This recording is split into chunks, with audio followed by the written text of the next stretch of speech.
जय जय रघुवीर समर्थ. समर्थ म्हणतात की शिवाजी महाराजांच्या आयुष्यात अनेक संकटांना त्यांना सामोरे जावं लागलं, अनेक प्रसंगांना त्यांना सामोरे जावं लागलं आणि अनेक परिस्थितीला त्यांना सामोरे जावं लागलं. तरीही शिवाजी महाराजांनी न हारता प्रत्येक परिस्थितीला ते सामोरे गेले, प्रत्येक संकटांना ते सामोरे गेले आणि प्रत्येक प्रसंगांना ते सामोरे गेले असं समर्थांनी आपल्याला ते सांगितलं. समर्थ म्हणतात की छत्रपती शिवाजी महाराजांचे गुरु म्हणजे समर्थ रामदास स्वामी होते. छत्रपती शिवाजी महाराजांचे गुरु म्हणजे समर्थ रामदास स्वामी होते आणि शिवाजी महाराजांचे नशीब फार मोठे होते. समर्थ म्हणतात की छत्रपती शिवाजी महाराजांचे नशीब फार मोठे होते, म्हणूनच प्रत्यक्ष परब्रह्माचे त्यांना दर्शन घडले, म्हणूनच प्रत्यक्ष परब्रह्माचे त्यांना दर्शन घडले असं समर्थांनी आपल्याला ते सांगितलं. आणि म्हणून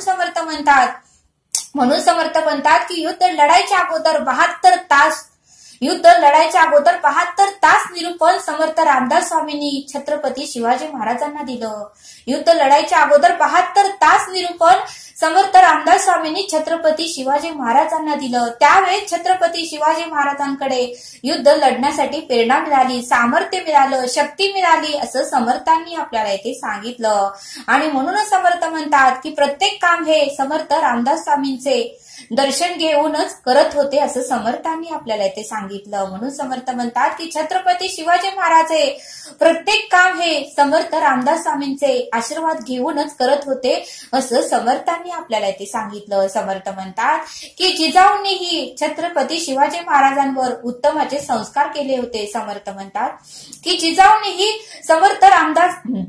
जिजाऊंनीही उत्तमाचे संस्कार शिवाजी महाराजांवर केले होते असं समर्थांनी आपल्याला इथे सांगितलं.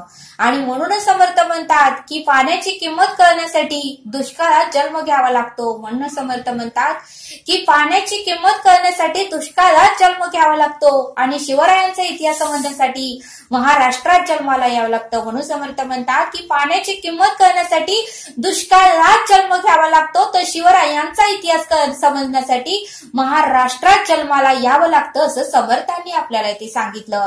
आणि म्हणूनच समर्थ म्हणतात की छत्रपती शिवाजी महाराजांना संत तुकारामाची भेट झाली होती. छत्रपती शिवाजी महाराजांनाही संत तुकारामाची भेट झाली होती आणि म्हणूनच छत्रपती शिवाजी महाराजांना संत लोकांचे आशीर्वाद मिळाले होते आणि म्हणूनच त्यांचाही प्रत्येक युद्धामध्ये प्रत्येक कामामध्ये विजय मिळाला असं समर्थांनी आपल्याला इथे सांगितलं. आणि म्हणूनच समर्थ म्हणतात की छत्रपती शिवाजी महाराज नेहमी म्हणायचे, लाख मेले तरी चालतील पण लाखांचा पोशिंदा जगला पाहिजे. लाख मेले तरी चालतील पण लाखाचा पोशिंदा मात्र जगला पाहिजे असं छत्रपती शिवाजी महाराज नेहमी म्हणायचे असं समर्थ आपल्याला ते सांगतात. आणि म्हणून समर्थ म्हणतात की श्रवणाच्या बैठकीत सुद्धा आपण श्रवण करायला गेल्यानंतर श्रवणाच्या बैठकीत सुद्धा आपण ज्या वेळेस निरूपण ऐकायला जातो, श्रवण करायला जातो, त्यावेळेस शिवसमर्थांचा फोटो आपल्याला तिथे दिसतो आणि ते फोटोचं आपण दर्शन घेतो. छत्रपती शिवाजी महाराज आणि समर्थ रामदास स्वामींचा तेथे फोटो असतो आणि त्या फोटोचं आपल्याला दर्शन घडतं असं समर्थांनी आपल्याला इथे सांगितलं. आणि म्हणूनच समर्थ आपल्याला एक बोध देतात. एकदा छत्रपती शिवाजी महाराज हे महाबळेश्वरला समर्थ रामदास स्वामींना भेटण्यासाठी गेले होते. त्यावेळेस समर्थ रामदास स्वामी तेथे नव्हते. शिष्यांनी सांगितलं की समर्थ रामदास स्वामी हे रानात निघून गेले आहेत. त्यावेळी छत्रपती शिवाजी महाराजांना समर्थ रामदास स्वामींचं दर्शन घ्यायचं होतं आणि त्यांना वाईट वाटू लागलं की समर्थ रामदास स्वामींचं दर्शन आपल्याला कधी होणार.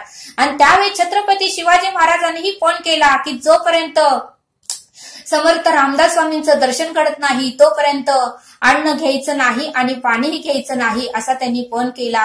आणि समर्थ रामदास स्वामींचा शोध घेण्यासाठी ते निघाले. रात्रही खूप झाली होती तरीही ते न घाबरता ते समर्थ रामदास स्वामींचा शोध घ्यायला निघून गेले. आणि रानामध्ये समर्थ रामदास स्वामींचा त्यांना आवाज ऐकू आला. समर्थ रामदास स्वामींचा त्यांना आवाज ऐकू आला. त्या दिशेनेच छत्रपती शिवाजी महाराज गेले. त्यावेळेस रामदास स्वामी हे गडबड लोळत होते. त्यावेळेस मात्र छत्रपती शिवाजी महाराजांनी रामदास स्वामींना विचारलं, महाराज तुम्हाला काय होत आहे? छत्रपती शिवाजी महाराजांनी समर्थ रामदास स्वामींना विचारलं की तुम्हाला काय होत आहे? त्यावेळेस समर्थ रामदास स्वामी म्हणाले की माझ्या पोटामध्ये दुखत आहे. त्यावेळेस छत्रपती शिवाजी महाराज म्हटले की मला कुठलं औषध आणायचंय ते सांगा, मी आता या क्षणाला मी औषध घेऊन येतो. त्यावेळेस समर्थ रामदास स्वामी म्हणाले, ते औषध आणणं इतकं सोपं नाही, ते औषध आणणं इतकं सोपं नाही आणि ते तुम्हाला जमणार नाही आणि मी कोणाचाही जीव धोक्यात घालणार नाही. त्यावेळेस छत्रपती शिवाजी महाराजांनी समर्थ रामदास स्वामींना पुन्हा विचारलं की मला ते सांगा, मी घेऊन येतो. त्यावेळेस छत्रपती शिवाजी महाराजांनी पुन्हा विनंती केली. त्यावेळेस रामदास स्वामी म्हणाले की मला वाघिणीचं दूधच लागेल आणि वाघिणीचं दूध मी घेतल्यानंतरच माझ्या पोटातल्या वेदना कमी होतील. त्यावेळेस छत्रपती शिवाजी महाराजांनीही कोणताही विचार न करता जय जय रघुवीर समर्थ अशी गर्जना केली आणि एक श्लोक म्हणाले, सदा सर्वदा देव सन्निध आहे, कृपाळूपणे अल्पधारिष्ट पाहे, सुखानंद आनंद कैवल्य दानी, नुपेक्षी कदा राम दासाभिमानी. असा श्लोक त्यावेळेस छत्रपती शिवाजी महाराज हा श्लोक म्हणत वाघिणीचा शोध घेत ते जंगलामध्ये गेले आणि वाघिणीचा शोध घेत घेत ते जंगलामध्ये पोहोचले. त्यावेळेस वाघिणीचे पिल्ल त्यांना दिसली. त्यावेळेस त्यांना खात्री पटली की वाघिणीचे पिल्ल आहेत, या अर्धी त्याची आई ही इथेच असेल. त्यावेळेस वाघिणी मात्र धावत छत्रपती शिवाजी महाराजांकडे आले आणि त्या वाघिणीला वाटलं की माझ्या पिल्लांना हे काहीतरी करतच आहे. त्यावेळेस वाघिणीने छत्रपती शिवाजी महाराजांची मान पकडली. त्यावेळेस शिवाजी महाराजही नम्रतेने त्या वाघिणीला म्हणाले की मला तुम्ही काही करू नका, माझे गुरु समर्थ रामदास स्वामी यांच्या पोटात दुखत आहे, मी तुमच्या पिल्लांना काहीही करणार नाही, मी फक्त तुमचं दूध घेण्यासाठी येतो आला आहे आणि कृपा करून मला तुमचं दूध काढण्यासाठी परवानगी द्यावी. त्यावेळेस ती वाघिणी ही काही न करता, रागाला न जाता शांतपणे उभारली. त्यावेळेस छत्रपती शिवाजी महाराजांनी ही वाघिणीचं दूध काढलं आणि तेथून तिचं दर्शन घेऊन ते निघून चालले. त्यावेळेसच लगेचच गर्जना पाठीमागे आली, जय जय रघुवीर समर्थ अशी परत गर्जना त्यांना ऐकू आली. त्यावेळेस छत्रपती शिवाजी महाराजांनी पाठीमागे पाहिलं तर प्रत्यक्ष समर्थ रामदास स्वामीच तेथे उभे होते. कारण प्रत्यक्ष समर्थ रामदास स्वामींनीच वाघिणीचं रूप धारण केलं होतं. त्यावेळेस छत्रपती शिवाजी महाराजांनीही ते दूध समर्थ रामदास स्वामींना दिलं आणि त्यांना साक्षात दंडवत घातला. त्यांना साक्षात दंडवत घेऊन त्यांचा आशीर्वाद घेतला. त्यावेळेस समर्थ रामदास स्वामी म्हणले की राजे, तुम्ही परीक्षेत पास झाला, तुम्ही परीक्षेमध्ये यशस्वी झाला आणि मी तुमची परीक्षा घेतली, पण तुम्हीही न डगमगता, न घाबरता, न कोणताही विचार करता तुम्ही तुमचा जीव धोक्यात घातला, पण आपल्या गुरुसाठी तुम्ही दूध न्यायचा निश्चय केला. हे मात्र मला आवडलं. राजे, खरंच तुम्ही धन्य आहात, राजे धन्य आहात असं समर्थ रामदास स्वामी शिवाजी महाराजांना म्हणाले आणि शिवाजी महाराजांनीही पुन्हा समर्थ रामदास स्वामींचा आशीर्वाद घेतला. असा उत्तम बोध समर्थांनी आपल्याला इथे सांगितला. आणि म्हणूनच समर्थ म्हणतात की आले किती आणि गेले किती. म्हणून समर्थ म्हणतात की आले किती गेले किती, उडून गेले भरार, संपला नाही आणि संपणारही नाही माझ्या शिवबाचा दरार. आले किती गेले किती, उडून गेले भरार, संपला नाही आणि संपणारही नाही माझ्या शिवबाचा दरार. एक होते राजे शिवाजी, भीती नव्हती त्यांना जगाची. एक होते राजे शिवाजी, भीती नव्हती त्यांना जगाची, चिंता नव्हती त्यांना परिणामाची, कारण त्यांना साथ होती भवानी मातेची आणि माता जिजाऊची आणि गुरु समर्थ रामदास स्वामींचे. कलम नव्हते कायदा